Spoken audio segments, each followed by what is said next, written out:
toughness on every possession in every way they can. This is probably the team that's most capable, most physical. I think Detroit just toes the line. I don't think they cross it. Be careful. That was a good test. Poke the bear. Bear might come out. Time for a quick take. Cade Cunningham and the Eastern Conference leading Pistons will face Victor Wembanyama and the Spurs, currently the number 2 seed in the West, tonight in a high-stakes matchup. San Antonio will look to sweep the season series after a 114-103 victory back on February 24th. Jay, which team is closer to winning the title this year, Spurs or Pistons? I've said this multiple times now, Shay. I truly believe that the winner of the NBA championship is going to come out of the Western Conference. So I would take the Spurs over the Pistons. And I also think that a guy like Wemby, who might be the most dominant player we've seen in the NBA since Shaquille O'Neal, is just an anomaly in the game of basketball, right? He's an input data point that nobody understands how to play alongside of. So the energy, the size, the length of the Spurs, combined with their youth, I think they'll be better positioned to win a chip before Detroit.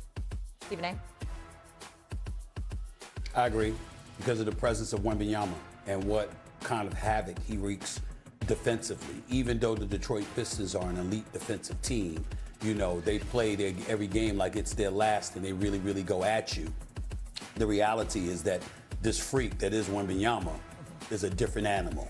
I mean, he's got it to a point where, you know what, he's lurking with his hands down because cats are scared to go in the lane and shoot a shot on them. So he got to act like he ain't paying attention, or his arms are down and he might not be able to catch the shot at time. Like literally baiting them to get to take layup. You got cats that just are content to shoot jump shots because they don't want to go anywhere near him because he's 7'5" and he's such an extraordinary shot blocker. So I think when you consider that and the way the players in San Antonio are feeding off of him, and then we remember the greatness of a De'Aaron Fox, who can turn it up anytime he wants to. We've seen this brother do it, okay? And you look at some of the pieces that they have in place, I gotta say that San Antonio would be a bit closer than the Pistons to winning a championship. I think I gotta look at it that way because of Wembanyama's presence and what it evokes.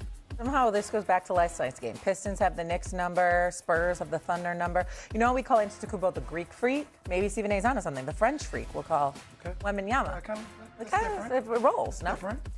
Okay, you didn't like it that much. Let's go to college basketball. Miami of Ohio is the only remaining undefeated team in Division I men's basketball. They are looking to finish their season perfect tomorrow against the Ohio Bobcats. According to ESPN's Joe Lunardi, Miami is in 365 teams, according to ESPN Analytics. Not good. But do you think Miami has to win their conference tournament in order to punch their ticket to the dance? No, I think Miami has to get to their conference tournament championship, and if they lose that game, I still think they would be able to get into the tournament with one loss. But this is one of those situations where you can't just look at the 23-0 because they haven't really played anybody that's at the caliber level of the NCAA tournament. And this is where we're going, Shay.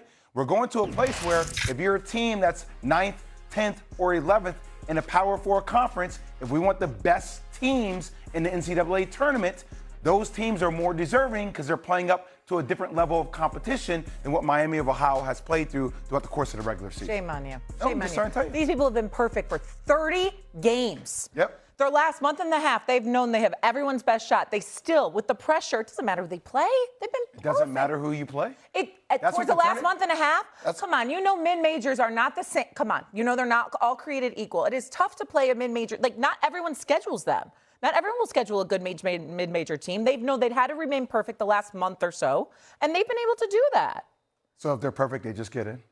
Yes, they have a perfect regular season. They should just get in. Stephen A., what do you think? Jay, I disagree with you, bro, and I'm going to tell you why. If this were the NCAA, if this was football and only 4 teams, 8 teams, maybe even 12 teams getting in, you'd have a point. There is no reason on God's green earth why a team that goes 30-0 in the regular season, only the 4th team in 35 years to do so, can't make a field of 1 of 68. That's insane. Now, you can look at their strength of schedule or lack thereof. I'll one-up you on that. I don't like the fact that 7 of their wins have come by 3 points or fewer. okay? Because it looks like they can be had. My point is that you go 30-0 in a regular season. I mean, talk about the equivalent of literally saying that the regular season means absolutely nothing. If you go 30-0 and you don't make the NCAA tournament, I'm sorry. The regular season no longer means a damn thing. You can't do that. You got to find a way to get them in. I don't care what seed, what level, whatever. 30-0 is 30-0, and you can't do that to them. I'm sorry. I can't vibe with that because you know what? They're not picking every. Their schedule is their schedule. Their conference is their conference. Their competition is their competition. But one of 68 teams, a team that's 30-0 in a regular season can't make a field of 68? That makes no sense. But the field of all I'm going to say to USA is the field of 68 are about the best teams, not the most deserving. I think we're confusing most deserving as opposed to best. Well, so I think we're talking about two different things. So that's where I would push back and challenge you.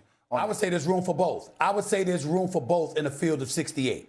In the field of 68, again, I don't like the fact with college football, you had Tulane and James Madison or something like that, right? No, I don't want that. I got that. But my point to you, NCAA tournament, particularly the Cinderella element, we've seen the little engine that could or somebody knock off Goliath. We've seen that in the NCAA tournament throughout history. That's what intrigues us. You can't leave a team that's undefeated over 30 games in a regular season out of a field of 68. You can't do that. Hear me on this one. Cinderellas are dead.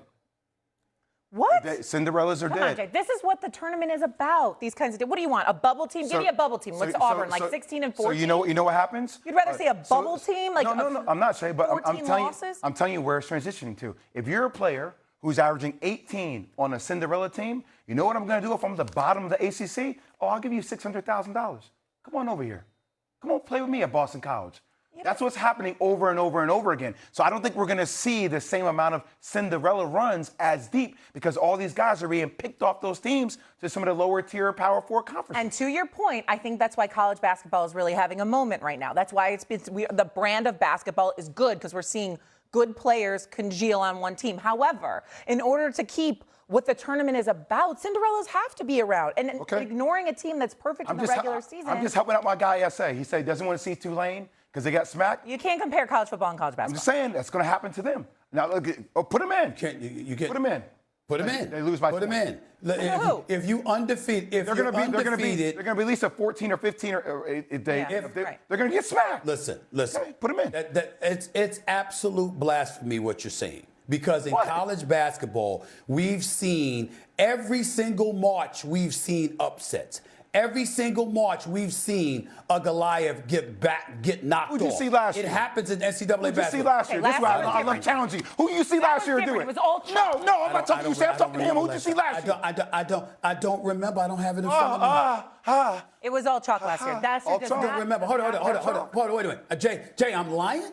I'm lying when I say we have not seen Goliaths get knocked off because I don't remember last year. We're going to act like we've never seen a Goliath get knocked off in the NCAA tournament? That's what we're going to do? Just a little bit. I'm just saying. I mean, it's cool. It's all right. But what I'm saying to you is 30-0 goes into the NCAA tournament.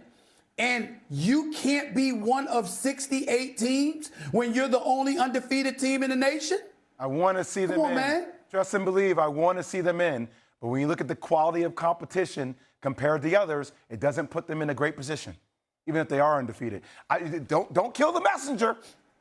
Don't kill the messenger. Not the messenger. That's your opinion. It is. You're also forgetting what the NCAA tournament, what the NCAA tournament is made of and what it's built on. Because everybody can't get to a Duke, a Kentucky, and stuff like that. You got mid-majors and stuff like that. So of course their schedule ain't gonna be great. The competition, the level of talent that you accumulate may not be comparable to some of the elite programs. But then the NCAA tournament goes, it's one and done, and that's what it's made for. That's why every mid-major coach, it's about scheduling beforehand so they get amount of reps to play against the top-tier teams so they can build their resume out. Okay, Jay. That's what every mid-major coach does. I sit with them every single year. I hear you. Trust me. They're like, we got to schedule these quad one games so we can get these wins so we can have the right resume.